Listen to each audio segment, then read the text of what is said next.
사도신경 강의 40번째 시간입니다. 지금 현재 우리는 죄 사함, 죄를 사하여 주는 것을 믿습니다. 이 부분을 강의를 하고 있습니다. 그래서 지난 수요일까지는 죄가 무엇인가에 대하여서 5시간을 살폈습니다. 이제는 죄가 무엇인가를 알았으면 죄를 해결해야 합니다. 그래서 오늘부터는 또 이 죄를 해결하는 용서, 죄를 사하여 주는 것을 믿습니다. 이 죄 사함을 어떻게 받는지, 다시 말해서 하나님께서 죄를 사하여 주시는 것을 어떻게 하시는지, 그걸 위해서 우리가 할 일은 무엇인지, 죄 사함을 받기 위해서 내가 해야 될 일은 무엇인지, 이것을 오늘부터 또 살피도록 하겠습니다. 자, 먼저 성경 본문을 한번 읽어보십시다. 요한 1서 1장 8절에서부터 10절입니다. 제가 봉독하겠습니다. 만일 우리가 죄가 없다고 말하면 스스로 속이고 또 진리가 우리 속에 있지 아니할 것이요. 만일 우리가 우리 죄를 자백하면 그는 미쁘시고 의로우사 우리 죄를 사하시며 우리를 모든 불의에서 깨끗하게 하실 것이요. 만일 우리가 범죄하지 아니하였다 하면 하나님을 거짓말하는 이로 만드는 것이니 또한 그의 말씀이 우리 속에 있지 아니하니라. 죄를 사하여 주시는 것은 하나님이 하시는 것이고, 그리고 죄의 문제를 해결하는 것은 하나님께 용서를 받음으로 해결이 된다. 이것이 전제가 되어 있습니다. 자, 그러면은 하나님께서 우리의 죄를 사하여 주시기 위하여서 어떻게 준비하시고 또 일을 하시는지 살펴보십시다. 먼저 하나님은 우리를 죄로 타락한 상태로 머물러 있도록 그것을 원하지 않으십니다. 그게 창조의 계획도 아니시고, 그리고 인간이 죄로 실패한 그 실패한 모습으로 하나님과의 관계에서 벗어나 있는 것, 이것을 보는 것, 그건 하나님이 원하시는 것도 아니고 하나님의 창조의 계획과도 맞지 않습니다. 그래서 하나님은 인간을 회복하기를 원하십니다. 우리는 그걸 보고 구원이라고 합니다.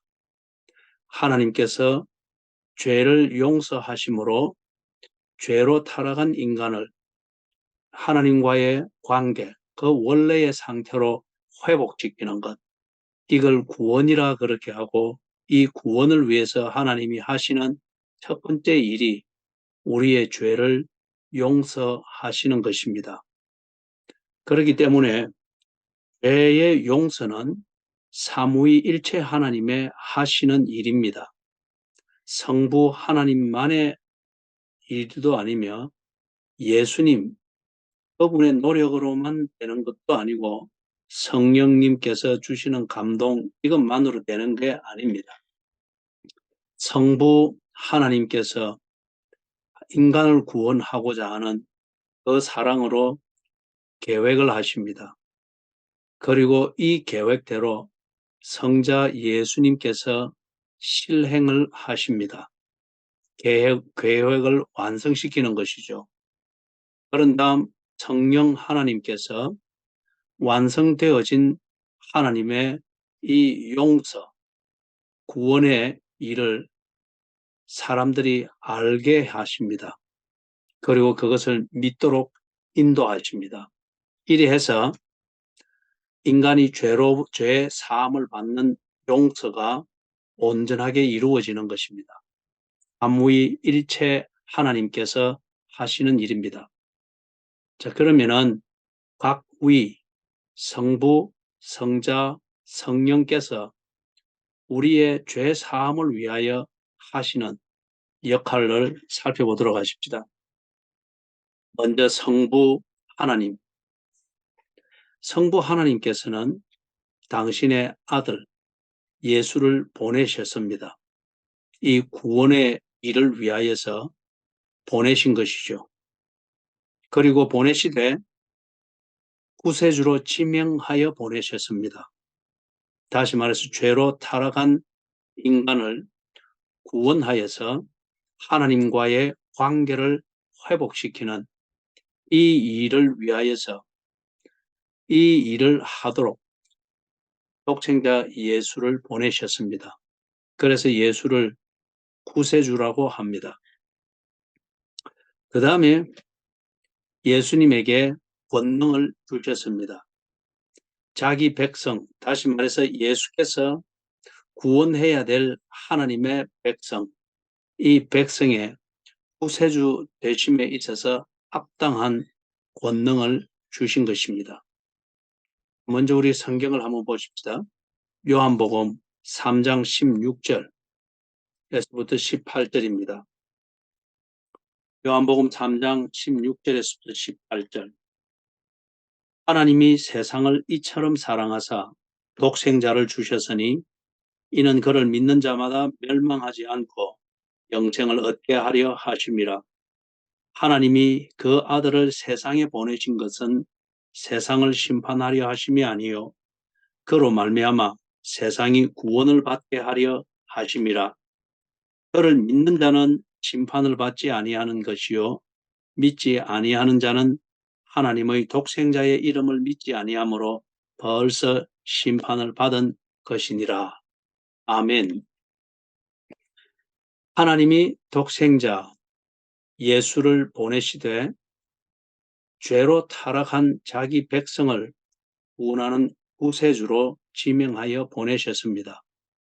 그리고 구세주 됨에 필요한 모든 권능을 독생자 예수에게 부여하셨습니다. 그런 다음에 예수님이 십자가에 희생을 하는 것을 성부 하나님은 인정하셨습니다. 다시 말해서 독생자 예수가 구세주의 일의 완성을 위하여서 자기 목숨을 죄의 값을 지불하는 대속물로 주기 위하여 십자가에서 죽으실 때에 성부 하나님은 독생자 예수의 그 죽음을 단순한 죽음이 아니라 자기 백성의 죄 값을 지불하기 위하여서 그 값으로 죽는 것, 다시 말해서 대속물로 받으실 것을 약속하셨습니다. 예수의 십자가의 죽음의 가치를 성부 하나님께서 인정하셨다는 겁니다. 로마서 3장 25절을 보겠습니다. 로마서 3장 25절. 제가 읽습니다. 이 예수를 하나님이 그의 피로서 믿음으로 말미암는 화목제물로 세우셨으니, 대속물이라는 겁니다. 화목제물로 세우셨으니 이는 하나님께서 길이 참으시는 중에 전에 지은 죄를 간과하심으로 자기의 의로우심을 나타내려 하심이니. 화목제물로 세우셨다. 그 말은 예수의 죽으심을 통하여서 자기 죄로 말미암아 죽어야 할 자기 백성의 죄를 대신하고, 그리고 그로 인해서 자기 백성이 그들이 지은 죄로부터 깨끗함을 받았다는 인정을 하시겠다는 겁니다. 그래서 다시 관계 안으로 들여서 하나님과 관계를 회복하고 그 관계 안에서 하나님과 교제를 나누는 것을 회복하게 하시겠다. 그렇게 약속하셨다는 겁니다. 이게 그를 대속물로 받으셨다. 그것을 의미하는 겁니다. 예수님께서 세상에 오신 것은 십자가에서 대속물로 죽으심으로, 대속물로서 죽으시기 위하여 오셨습니다. 그리고 그 죽음을 성부 하나님은 자기 백성을 구원하시기 위하여서 독생자 예수의 죽음을 허락하셨습니다. 이건 왜 그랬을까요? 성부 하나님의 사랑입니다. 아버지 하나님이 자기 백성들, 죄로 타락하여 관계에서 벗어나서 죄에 물들어 살고 있는 자기 백성들을 불쌍히 여기며 그들을 다시 아버지 하나님의 품으로 들이려는 사랑에서 비롯된 것입니다. 자기 백성을 사랑하는 아버지 하나님의 사랑이 당신의 독생자 예수를 죄의 값으로 보내신 것입니다. 그래서 대속물이 되게 하셨다는 것입니다. 성부 하나님께서 우리의 죄 사함을 위하여 하신 일입니다. 그 다음에 성자 예수님께서 아버지 하나님께서 세우신 이 구원의 계획, 이것을 받아들이고 그 계획대로 시행하기 위하여 오셨습니다. 성부의 구원 계획을 또는 성부의 사랑을 완성하기 위하여서 오셨는데 이를 가리켜 우리는 뭐라 하느냐? 메시아라고 그렇게 부릅니다. 메시아, 다른 말로 말해서 하나님의 백성들의 죄를 대속하기 위하여서 이 세상에 오셔서 하나님의 구원 계획을 시행하시는 자, 그를 가리켜 메시아 이렇게 부르는 것입니다. 다시 로마서를 봅니다. 3장 25절에서부터 26절입니다. 다시 한번 읽도록 하겠습니다. 3장 25절, 26절. 이 예수를 하나님이 그의 피로서 믿음으로 말미암는 화목제물로 세우셨으니 이는 하나님께서 길이 참으시는 중에 전에 지은 죄를 간과하심으로 자기의 의로우심을 나타내려 하심이니 26절 곧 이때에 자기의 의로우심을 나타내사 자기도 의로우시며 또한 예수 믿는 자를 의롭다 하려 하심이라. 메시아로 보내셨음을 말합니다. 성부 하나님의 보내심을 받아 메시아로 이 땅에 오신 성자 예수께서 십자가에서 대속물로서 죽으셨죠. 그리고 그것을 통해서 예수, 즉 성자 하나님의 그 완전한 의가 인간에게 전가됩니다. 즉 죄로 타락해 있는 하나님의 백성들, 그들에게 전가됩니다. 예수의 의가 하나님의 백성, 구원받아야 될 하나님의 백성에게 전가된다 이 말입니다. 그렇기 때문에 그런 하나님의 백성은 예수의 완전한 의를 전가받은 이 하나님의 백성은 더 이상 죄인으로서가 아니라 죄에 물들어 있는 죄인으로서가 아니라 하나님의 순종적인 자녀로서 받아들여집니다. 하나님의 교제의 대상이 되고 하나님의 기쁨이 되는 하나님의 자녀의 관계 안에서 하나님과 교제하는 것으로 받아들여진다는 것입니다. 에베소서 1장 7절입니다. 에베소서 7장 1절을 또 한번 찾아봅니다.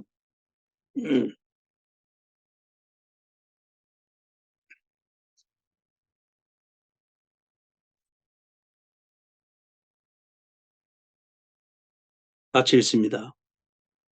우리는 그리스도 안에서 그의 은혜의 풍성함을 따라 그의 피로 말미암아 속량 곧 죄 사함을 받았느니라. 그의 피로 말미암아 속량 곧 죄 사함을 받았느니라. 예수 그리스도의 그 의가 하나님의 백성에게 전가되어지고 그것으로 인해서 우리가 하나님의 자녀로 받아들여지는 것, 이것을 지금 말하는 것이죠. 자, 죄 사함은 성부 하나님께서 잊어주었기 때문에, 또는 한번 기분 좋은 때에 그것을 이제는 잊어준다, 어떤 이런 식의 그런 결정 때문에 우리가 죄 사함이 우리에게 이루어지는 것이 아니다는 겁니다. 우리의 죄 사함, 하나님께서 우리의 죄를 사하시고 우리를 하나님의 자녀로 받아들여 주시는 이 용서는 예수 그리스도께서 우리를 대신해서 죄의 형벌을 담당하셨기 때문입니다. 하나님께서 엄격히 죄를 정리했지 않습니까? 그리고 따졌지 않습니까? 그런데 이게 그냥 기분으로 없다, 이제 잊어줄게, 이래서 될 문제가 아니다는 거죠. 이거는 하나님 스스로에게도 모순입니다. 그래서 하나님은 우리를 용서하고자 하는 그 사랑을 하나님의 그 중심에 또 세우신 법에 딱 맞게 하나님은 처리하신 것입니다. 그게 뭐냐? 죄의 값을 지불하게 한 것이죠. 죄의 값으로 예수께서 우리를 대신해서 죄의 형벌을 담당하셨습니다. 그렇기 때문에 다시 죄의 형벌을 물을 근거가 없어진 겁니다. 이게 뭐냐? 하나님이 우리의 죄를 사하셨다 하는 그 말의 이유입니다. 그래서 죄 사함 받은 근거는 하나님의 기분이 아니고, 또는 우리의 공로가 아니고, 죄 사함 받았다는 이 근거는 예수께서 내가 짊어져야 될 죄의 형벌을 완전히 담당하셨기 때문입니다. 이게 죄 사함 받음의 근거입니다. 자, 그다음 성령님께서 우리 죄 사함을 위하여서 하시는 일을 보겠습니다. 성령님이 하시는 일은 간단하게 말하면은 성부 하나님이 그 사랑으로 이 구원을 설계하시고 성자 예수님께서 이 설계대로 당신을 기꺼이 죄 형벌에 관련된 법을 충족시키는 모든 값을 지불했으십니다. 자, 그러면은 이제 그 결과를 또는 효과를 자기 백성에게, 하나님의 백성에게 적용해야 되겠죠. 자기 백성이 그것을 알고 죄 사함을 받고 하나님과의 관계 안으로 회복되는 이 결과가 실제로 일어나야 되겠죠. 이 일을 성령님이 하신다는 겁니다. 이걸 간략하게 말하면은 성령님은 하나님의 용서를 하나님의 백성에게 적용하십니다. 유효하게 만드십니다. 이걸 쉽게 이해하기 위해서 예를 들면은, 간단한 예를 들면 이런 것과 유사합니다. 한 설계사가 좋은 집을 딱 꿈꾸면서 설계를 했습니다. 어디에 무엇이 들어가고 무엇이 들어가고 다 그렇게 설계를 했습니다. 그러면 설계도로 집이 되는 건 아니죠. 이것을 이제 건축업자가 이 설계도대로 집을 잘 딱 쥐었습니다. 그럼 여기까지 됐다고 해서 그게 정말 집으로서 가치가 있는 것은 아니죠. 사람이 들어가 살아야 됩니다. 그래서 이것을 이제는 복덕방이든지 아니면 설계감리사가 이렇게 확인한 다음에 안전하다, 그리고 복덕방에서 광고하고 이렇게 해서 사람이 와서 보고 이게 정말 살만하네, 그것을 설명해주고 하는 이 모든 것을, 그리고 확인해보고 이 모든 과정을 거쳐서 안전하고 편리하게 되어 있네, 그것을 믿고 들어가서 사는 겁니다. 그럴 때에 비로소 그것은 사람의 삶을 위해서 가치가 있는 집이 되는 것이죠. 가정을 세우는데 필요한 가치가 있는 그런 집이 되는 것이죠. 이것처럼 성부 하나님이 구원을 설계하셨습니다. 성자 예수님이 그 설계대로 구원, 또는 용서라고 하는 집을 다 지었습니다. 들어가 살기만 하면 됩니다. 용서를 받기만 하면 됩니다. 이걸 알려주는 것, 그리고 이것을 믿고 받을 수 있도록 하는 이 중개 역할을 누가 하느냐? 성령님이 하신다는 겁니다. 자, 성령님께서, 그렇기 때문에 성령님께서 이 용서를 자기 백성에게 적용하기 전에는, 유효하게 하기 전에는 자기 백성이 하나님의 용서를 아직 받지 못한 것과 같습니다. 다 지어진 집은 보지만은 들어가서 살지 않은 것 같으면은 그 집은 실제로 내 삶과 내가 가정을 세우고 가정을 관리하는 것과는 아무 상관이 없는 것과 같은 것입니다. 성령님께서 이 용서를 내게 적용하시고 내가 그 적용한 용서를 받을 때에, 그때에 비로소 하나님의 용서를 통해서 내 죄 사함은 이루어지는 것입니다. 이렇게 말해 봅니다. 우리가 하나님께서 하신 이 일, 성령님의 광고를 통해서 알게 되어진 하나님의 용서의 이 일을 믿고 받아들이고 인정하고, 그리고 그분께로 나아갈 때에 그 용서로 하나님 만든 용서라는 집 안으로 들어갈 때에 성령께서는 우리를 하나님과 화목하게 하시는 것입니다. 화목을 이루는 것입니다. 다시 말해서 지어진 집 안에서 생활을 시작하게 되는 것입니다. 용서하심으로 말미암아서. 자, 그걸 보면은 이제 집에 들어가서 살게 될 때에 준비되어 있는 전기도 켜고, 그리고 식사를 위해서 부엌에서 도시가스 들어오는 파이프를 스위치로 올려서 불을 떼어서 밥도 지어 먹고, 그리고 방에 들어가서 잠도 자고, 그렇게 실제는 이제 생활이 이루어지겠죠. 그 집 안에서 사는 생활입니다. 이것처럼 성령님께서 우리가 하나님이 이루신 그 용서의 일을 성령님이 광고해 주시는 대로, 알려주시는 대로 그걸 믿고 그 용서 안으로, 하나님이 지은 용서라는 집 안으로 들어갈 때에 성령님은 우리에게 새로운 영을 주십니다. 그 용서의 집 안에서 용서를 누리면서 그 용서가 이끄는 하나님과의 관계와 교제 안으로 들어갈 때 필요한 새로운 영을 주십니다.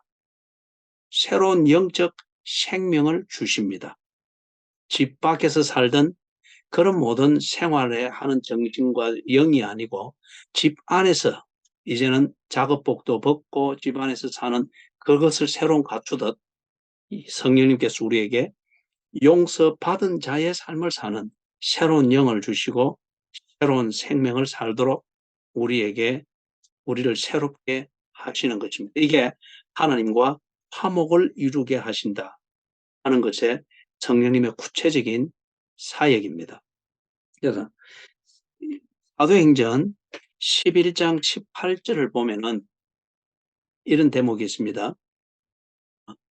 회개, 즉 생명에 이르게 하는 회개, 이것을 말하고 있습니다. 다시 말해서 우리가 회개한다 하는 것은 성령께서 여러 가지 다양한 방식으로 그 사람에게 맞도록 우리에게 하나님의 용서, 구원을 깨닫도록 가르쳐 주십니다. 홍보해 주십니다. 광고해 주십니다. 그럴 때에 그것이 인정이 되어지고 믿어질 때에 내가 죄인인 것을 알게 되고 나를 이 죄로부터 구원하기 위하여서, 회복시키기 위해서 하나님이 성부 하나님이, 성자 예수님이 이렇게 준비하셨구나, 이걸 알게 될 때에 그 용서의 집으로 들어가는 이 첫걸음이 뭔가? 회개입니다. 다시 말해서 용서라는 이 집 안으로 들어가서 가지는 첫 그 희열, 감동, 감사, 이 시작이 회개라는 것으로 이루어지는 겁니다. 이 회개를 통하여서 성령님께서 내게 입혀주시는 이제 용서의 집 안에서 새로운 삶을 사는 때 필요한 그 옷을 입히는데 이 새로운 영, 새로운 영적 삶, 이것을 우리에게 입혀주시는 거죠. 그게 뭐냐? 우리의 회개라는 것으로서 더러운 옷을 벗고 성령이 입혀주시는 용서의 집 안에서 사는데 필요하고 적절한 이 옷으로 입혀주시는 것을 입는, 이게 뭔가 하면 우리의 회개라는 것으로서 나타나는 겁니다. 그래서 사도행전 11장 18절에서 생명에 이르는 회개다. 회개하는 이걸 감정적 슬픔 이것 때문에 우리가 용서를 받고 죄 사함을 받는 것 아니에요. 성령께서 우리로 하여금 용서의 집 안으로 들이기 때문에 거기서 일어나는 우리의 첫 번째 그 반응이 회개라는 것입니다. 죄를 슬퍼하고, 그럼에도 불구하고, 죄인임에도 불구하고 성부 하나님, 성자 예수님께서 내게 이 용서의 집을 지어서 집 안으로 들이게 한 이 은혜를 아는 그 첫 순간에 이 회개, 이것으로서 반응이 된다, 그러는 것입니다. 그런 다음 성령님께서는 우리가 그 용서의 집 안에서 이제는 회개와 더불어 새 삶이 시작이 되어지죠.